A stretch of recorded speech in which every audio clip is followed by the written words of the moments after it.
For me, it was the time when I realized that when I was the main point of contact for the client for everything, we were not delivering the best service. You realize that you have to lead the team because you can't do everything. Tim is the proud owner of Kai Konstruct, a building business which he started 7 years ago. So Kai Konstruct obviously started when we found out we were going to be parents. I was in a project management role doing crazy hours, and I thought there's got to be a better solution. I'll start a business, have all the free time in the world. And his business has since grown with each new project bigger and better than the last, which in turn comes with its own unique challenges. So we wanted to hear his perspective on what it means to become a better leader, to not only build amazing projects, but to, more importantly, navigate inevitable problems. And everyone's demeanor is a direct reflection on either the builder or the site supervisor running the site. This is the final installment of our 3-part conversation. If you haven't already, do make sure to listen to the previous 2 podcasts where Tim shares more in depth his why, as well as the importance to not compare. 2 topics that add context to this very insightful conversation. When you start a business, you're all working out how you can build the most efficient way and understand how the on-site stuff operates. And you're probably on the tools at that time. Because you're on the tools. We're talking about it a little bit before. It's like when your business grows and you have the nail belt on, and then all of a sudden you don't, and then it's working out. Okay, well then what do I, if I don't have a nail belt on and I'm not producing on site, because that's where most of us feel we're adding the most value, what direction do you need to take? And suddenly you have a team, you have clients that are entrusting you with that investment. They need to be led through the process. You are the professional. They came to you for a reason. Your team needs to be led in making sure that they're in line with your why. Like they need to be led where they need to know that they have direction. Like all of my team knows. So we catch up every quarter, pull everybody off site. I don't want to work out the cost per day. I know what my cost per day to operate the business is, but I view that as 4 times a year of a reinvestment, of realignment and recalibration of what we're doing as a team. And so a big part of this year was understanding now that my main role is to lead the business, to help clients in the best way possible, and to empower my team to do what needs to be done the day-to-day of the business. Yeah. So we'll go into grow, you've got to become a leader to grow the business, and we'll talk about systems and all that stuff in a second. Yeah. But I think that this is a key point here. Especially for the builders that have come from the tools, because that's what they know.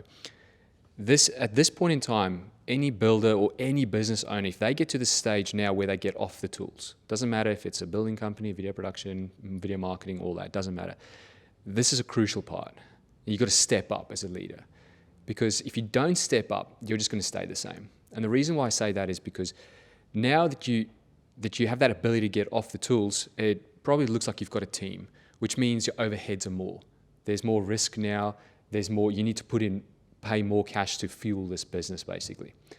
And if you are not clear, if you don't have a good perception, if you're not clear on your why as a builder or a business owner, you're gonna chances are you're going to get to at a stage, a particular day where you might feel a little bit down or whatever. And that's going to stop you from growing, because what you're going to do is when things get tough, you're going to revert back to what you know best and what's easy for you, which is on the tools. You'll probably just revert back to on the tools, and then you're not growing. You're just stuck at that same thing. I know this was a massive thing for you and I, growing this business. Huge.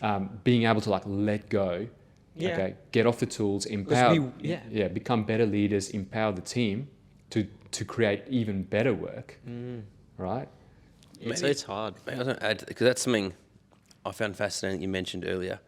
And I was like, yeah, wow, that realization and of your team and your clients, they want to be led. They look for that leadership. And that's something I know that here, us as a team with Corner and Andre, we look for that leadership, and we need and we want that leadership, because that allows everyone to grow, the business to grow. We were just walking up to this room here, this really cool room, and one of the trades came in and they asked you a question. Yeah. And there could have been 2 ways how you went about it. You could have gone get out of here, we're filming, or you could have, you said it the way you said it, which is the demeanor you carried over in that little moment could mean so much. Talk about that demeanor. Why is that such a big thing with the owner or the main guy or walking onto the site? think people need to know that everything's under control. Like when we talk about the duck, like everything's just cruising along, everything's under control. If the builder's calm, collected, you know your stuff, or you're in a good headspace, that means that you've created time for yourself outside of the business before you come onto site. You make better decisions, and everyone's demeanor is a direct reflection on either the builder or the site supervisor running the site. And I've worked in as well, businesses where even the director or the person above you, the whole time management side, just is fried. It's like at the ends, it didn't get much sleep, all that, firing off the cuff, get out of here. Like, the guy coming up, I said, geez, just before off camera was like, as a project manager, I would have told him to off and like leaves alone, I'll let you know when I'm ready. As opposed to, I understand from personal development, and there's been a crap load of money spent on myself as personal development, which I think everybody should do. Of like, I could have bought some developments, but I did that instead. But it pays tenfold of learning how to communicate, be a leader, and understand that how you are is how everyone else is. So there's around 25 people on site today, and everyone's cruisy, laughing, still really hyper productive, and just talking to people in a different way of like, hey mate, I'm just filming with you guys for the next 20 minutes. I'll personally come find you when we're done, because I know you've got a lot on your plate. Are you okay with that? Yeah, like, anything else you can do? Yeah. Is there anything else you can do? He's like, yeah man, I can do this. Perfect. Project move forward. We get some peace and quiet together. And he leaves in a really positive state. So being very aware of how you communicate directly impacts the production or the capacity. I talk about this with one of my mates, is like capacity of team. You might have 10 people, but if their capacity is at 20% because you don't know how to relate, communicate, or understand how they operate personally, which starts with you, like there's certain things that I know either trigger me or that I need to approach a situation in a different way. Sometimes that might be, one of my team doing a certain aspect of communication, but I find the result that helps in how we operate because of who I am personally, whereas you need to understand how your people operate, like how Jamie operates, what is his priority, how, office team operates, how the clients are, what's their best point of communication, what's important to them, and then focusing on that. Because you can talk all day, but really only 5 or 10% of what needs to be said is actually said. Yeah. Do you know what I mean? So being the staple point, being like water. What was it that helped you realise and perceive yourself differently in your roles as, oh, actually, I'm a leader. I need to lead my team and this business and my clients and my trades. And what was that shift? For me, it was the time when I realised that when I was the main point of contact for the client for everything, that we were not delivering the best service. Or when I was on site doing things and seeing, like James is an exceptional carpenter, obviously brothers were like, man, he does things way quicker than I can because I've got 50 other things on my head running the business, but I'm still going back to the default. I was sort of smiling when you said, like, sometimes you just want to get back to the tools. I'm like, sometimes I just want to sit on an excavator and cut a block. So soothing, and everyone's like, why do you want to do that? I'm like, that's meditation for me. That's like one of those Japanese rake gardens. Oh, totally. That sounds really good, actually. I should get one for the office.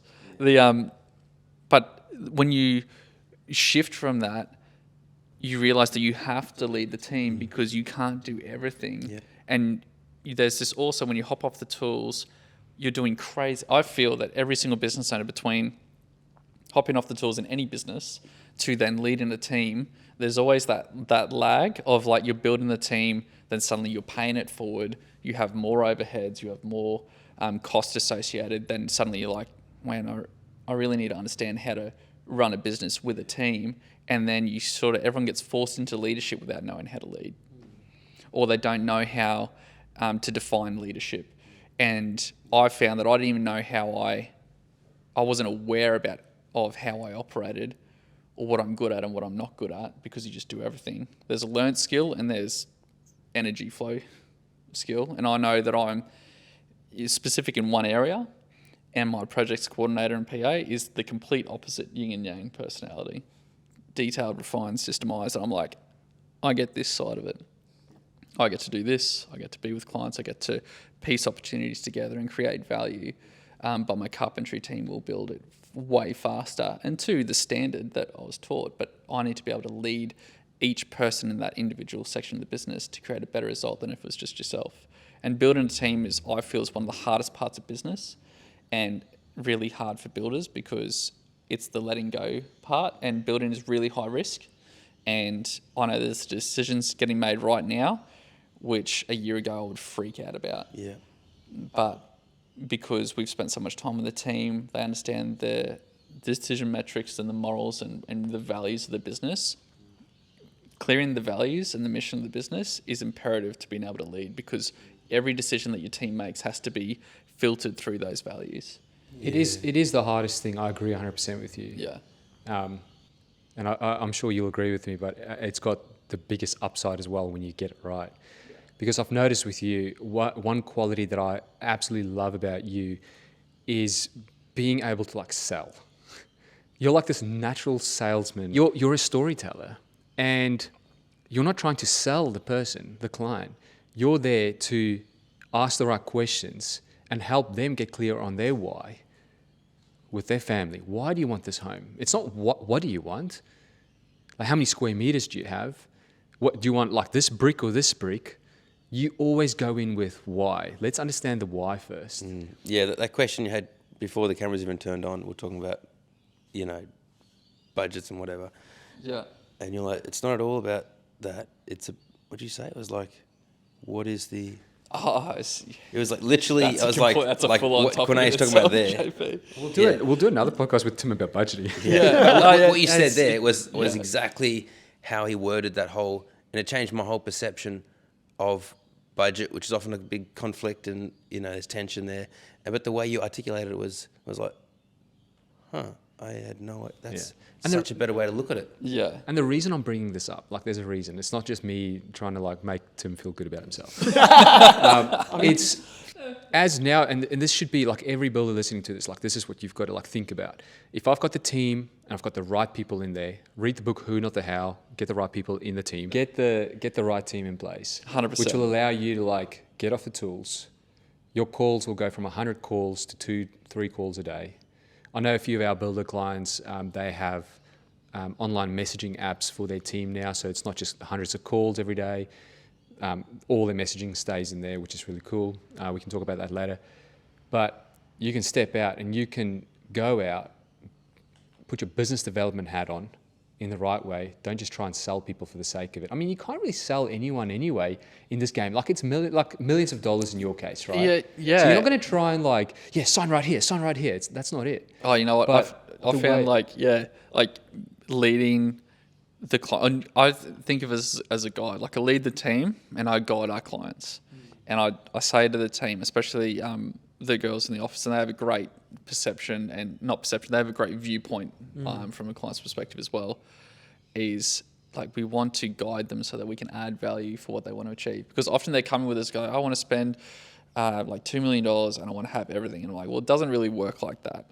But we can guide you in what is important to you, find everything out about it. I think at our initial consults, I talk nothing about the project price of materials. It is all about, well, what problem are you going to solve? Like, why am I even here? Like, define that for me 100%. so I can be the best value for you and your time, and guiding them through it to then be able to deliver something. And I hate the word budget because it's often set from a knowledge base of friends, family, realestate.com, huge lack of everything like that. And Uneducated. And I say to the client, that's great.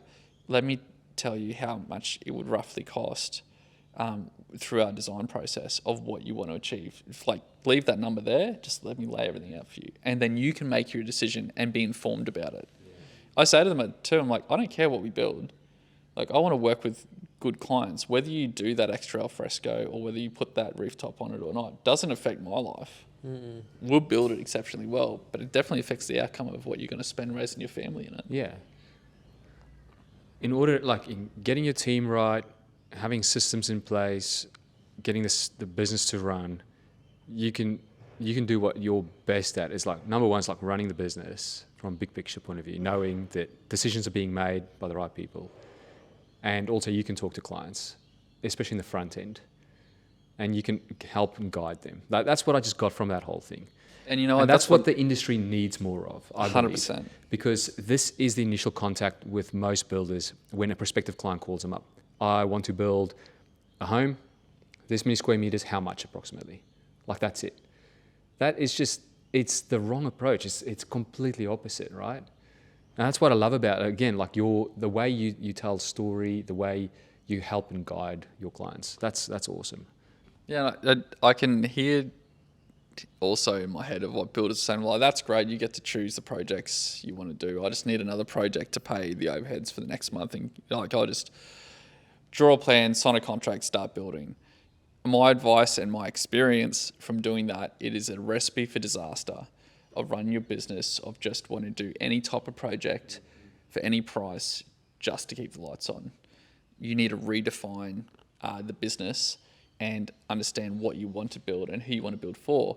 And then suddenly it may not feel like, but it all falls into place. Yeah, and the thing is, like, don't get stuck. You don't have to think like, okay, I've got to choose now and that's going to be like that forever. Because I remember the first time we did story development with you. Yeah. A big part of story development is helping our clients get clear on what that is, right? So the exercise we take them through. Yeah. And then the second time, they're completely different.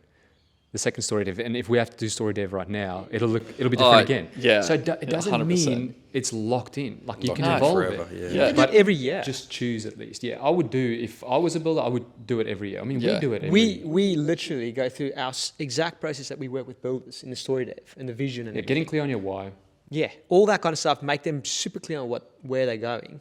We do that every year, For literally, ourselves, yeah. because we have to, because we change. Like we've just both had babies last year, JP as well. Our product offering has changed, has evolved like crazy. The industry has changed. The way people think has changed. So you've got to like adapt to that. You can't just be stuck to what before COVID. It's always evolving. Yeah, and there's new problems coming up. So we have to always go, okay, what's the problem we're solving today?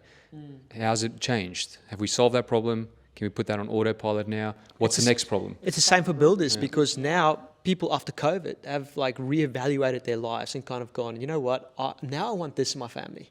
And that's what you, getting back to the point Cornay had before, was like, that's what you do really well. It's really understanding what do they want now. It's like with Mountain Home, when we sat with the clients and we spent a couple of hours with them, and just the way they articulated how you guys were able to understand what was really important to them. The way you set up the kitchen downstairs near the garden, so they can just pretty much go from garden to kitchen. Just little things like that. We'll link that project. You've got Yeah, to we'll watch link this. it. There's so much to talk about that. You know the background of that project? They had spoken to a couple of builders before us, and all of them were trying to talk them out of putting the kitchen downstairs.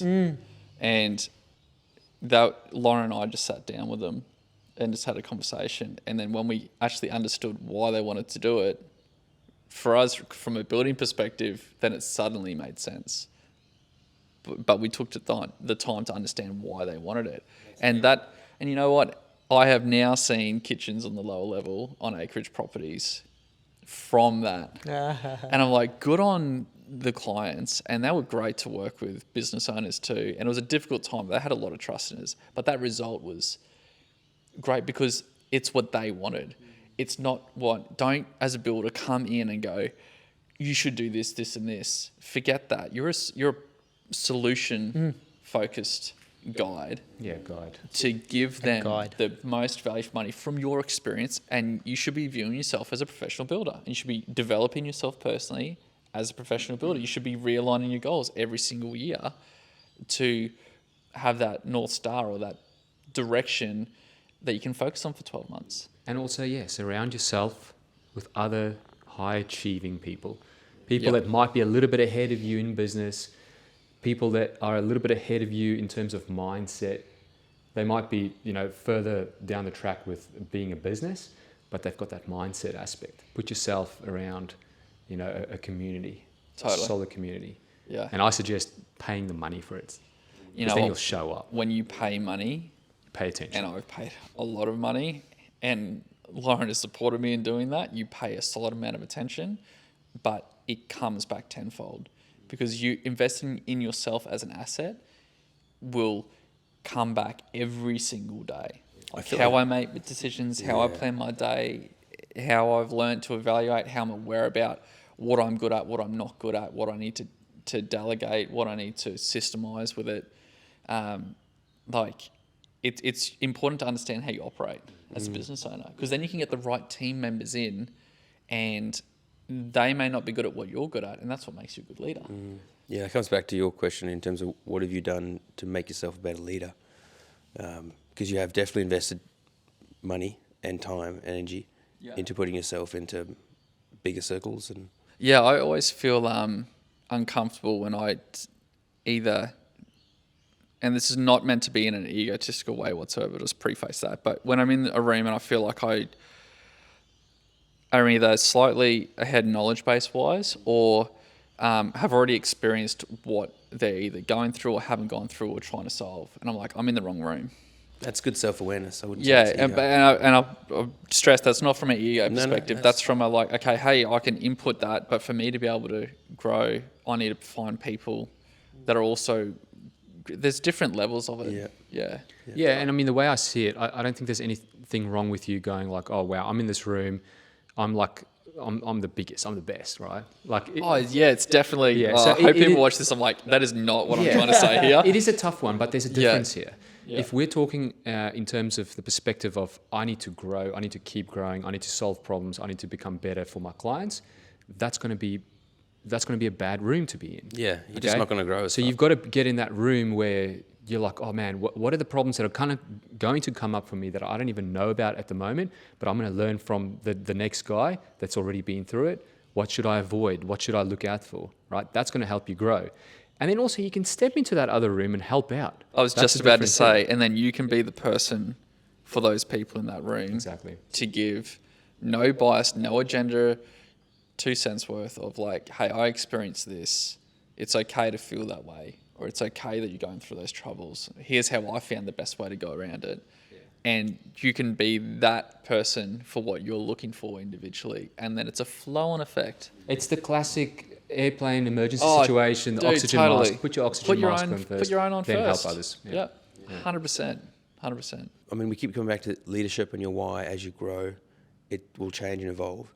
But as you grow and change and evolve, in order for your team to keep up and for them to help you achieve the business goals, what sort of systems and processes do you have to put in place for the machine to keep running well? I like how you call it a machine, because it's a bit like feeding the machine to a point. So systemizing your business comes down to business education. We have a mantra in the office. It's like this cool. It's just like a cucumber with some sunglasses on it, and right next to it is cash flow is king, 10x. And so the whole entire premise around that is we want to communicate as much as possible to our team members and to our clients without communicating. So for example, every morning I wake up and I can see every single job, a daily log on every job, all the messages from the client to the team, every messages between the carpentry team, all the to-dos, the schedule, and I don't have to call one team member. And when I first heard about that system and running your business like that, I just thought, you're nuts. Like you need to call and all the rest of it. My phone doesn't ring much at all. I'm not the client contact, but I make sure I'm on every single client meeting. And the biggest thing is that when you systemize your business and you have clear parameters on how each part of your business runs and work on it, because when you do that, if you try and do it all at once, you'll go crazy. Okay. Focus on on-site. How do I want on-site to run? Who do I need to have there? How can I make that consistency happen? Leave for a week. Okay, nothing blew up. That's great. Next part of the business. And you grow it that way. I may not be involved in everything, but my clients know for sure that I'm across every single component of it. And I make that, I make them aware of that, because hey, at the start of every contract, I read everything. This is the system. Here's your client portal. Everything is tracked through that. And then suddenly that frees up my time to invest individually in each part of the business. But you need to systemize it and you need to approach it in that way and invest in the systems, because they're not cheap, in it, and understanding which system suits your business. And I've gone through over 6 estimating softwares, 2 project management softwares over the years, and now I've come down to the 3 that I use consistently, and it's working really well. But there will always be tweaks, and don't strive for perfection. Just get something systemized, and you will find as you tweak it along the way, you will get the most growth out of your business. And ask your team, hey, I want to achieve this. Here's my thoughts. Let me know what you would recommend. Maybe touch on, for those listening, would be a good question, key hires. I know we were talking about just earlier a recent team member you brought on. Yeah. Because I think you've been quite smart and strategic with who you brought on, when, and looking at their background to make sure that they're a good fit. Maybe touch on some of those key roles you hired, in what order, and how you looked at that person when you hired them, or when you brought that team member on. That's a really good question. So I first hired, so my first thing was how can I keep production going on site at a standard that would still work? Because at the end of the day, like, building and producing the product is your main flow of income. So I spoke to Jamie and said, hey, can you come on board? So I'd get a leading hand carpenter, and then a really motivated apprentice that you can then have production on site without you having to do everything. That is from my opinion, from my journey, that was the biggest turning point of like not being on site, that I could actually spend some time during daylight hours to quote and estimate and meet with clients, network, etc. From that, you need time, you need help in the office. And the biggest roadblock with me was the communication and getting back to people when you're on site on the tools and doing everything. So find a really good PA. People go, oh, you got a personal assistant? I'm like, yeah, dude, there's a lot that you want to do, and they're amazing if you get the right one. But an office administrator. And everyone's like, oh, where do you find all this? I'm like, reach into your network. I think the contracts admin that's in our business started as a administrator. She is amazing. She works remotely. She's in Canberra. I think the contact was through you guys. Like, she does a great part of the business, and she's so good at what I like really hate doing. She loves, and just like great performance. So find someone in the office that can help you do the paperwork, because 80% of your business is paperwork. I like that. So find people, like, look at the things you hate, find people that love those things. Yeah. And you know We what? should do that more often. That really got defined this year when we invested in getting the whole entire team personality mapped and the strengths and the weaknesses. And thankfully, gut intuition, the people that I brought on filled a lot of the areas that I can do from learnt skill, but I'm not passionate about in the rest of it. So I can devote better energy and have a bit more effective outcome on the business. So and leading hand. So carpenter, leading hand, then we you went get an to apprentice. Administration, and then we went to, and then we got on board an estimator, because it's good to get all your projects out an estimator, and we're building the system as well. So the key thing with this is like estimating and knowing your job costs is the number one goal you should have as a business owner in building. Not just on-site costs, understand your off-site costs. How much does it cost you per day if you didn't wake out of bed and go to site? How much does it cost you per job site? And I only recently worked that out a year ago, and then I back costed all my previous jobs and was like, well, that explains a lot.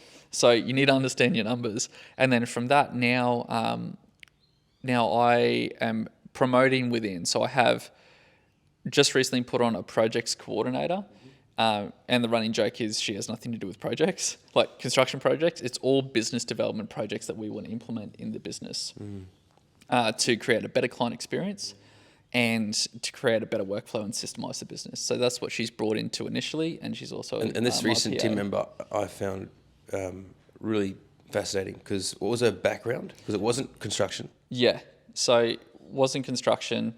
You need to look at linear industries that work within the construction industry. So she has 20 years in the real estate business, like management roles. Also a mum of 2 kids, has another business as well, but it's only requires her on the weekends, and she was looking for work, and I met her through networking. And so don't discount the power of network. Yeah, that's a whole other topic that I think is important and needs to be driven home. The importance of that. Yeah. So and she also is really good at things that I don't like doing, which is refining systems, CRMs, like workflows, all the rest of it. I'm great at construction workflows, but business workflows, I have the idea, but implement. And again, it goes back to the book, The Who Not the How. So anyone listening, viewing, I mean, we've said this in the last 5 podcasts probably. Get the Who, not the How. Yeah, totally. But I think build your team off it. Yeah, exactly. But I think on that note, it's been an epic podcast. Thanks so much for joining, mate.